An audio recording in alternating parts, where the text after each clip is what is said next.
जादुई ऑफिस की रहस्यमयी घड़ी। एक बार की बात है, एक छोटे से शहर में एक लड़का था जिसका नाम रोहन था। रोहन एक बहुत ही होशियार और जिज्ञासु लड़का था। वो हमेशा नई नई चीजें सीखने और समझने में रुचि रखता था। एक दिन उसे एक नामी कंपनी में इंटर्नशिप करने का मौका मिला।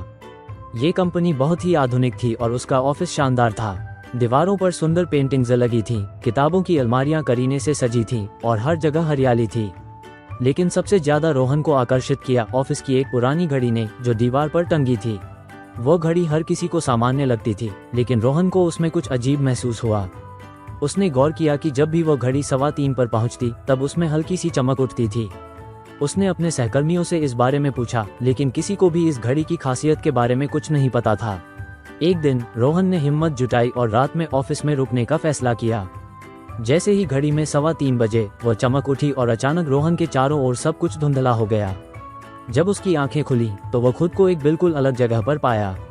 वहाँ सब कुछ पुराने जमाने जैसा लग रहा था। पुरानी लकड़ी की टेबल, मोमबत्तियों की रोशनी और बड़े बड़े कागजों पर हाथ से लिखे दस्तावेज। तभी एक बूढ़े आदमी ने उसे देखा और मुस्कुराते हुए कहा, तुम यहाँ कैसे आए बच्चे? रोहन ने अपनी पूरी कहानी सुनाई तो बूढ़े आदमी ने बताया कि वो इस कंपनी के पहले मालिक थे और यह घड़ी उनके समय की सबसे अनोखी चीज थी। ये घड़ी समय यात्रा करवा सकती थी, लेकिन ये सिर्फ उन्हीं को ले जाती थी जो वास्तव में सीखने की इच्छा रखते थे।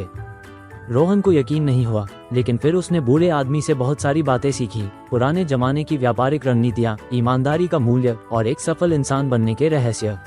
कुछ देर बाद अचानक घड़ी फिर से चमक उठी और रोहन वापस अपने ऑफिस में आ गया।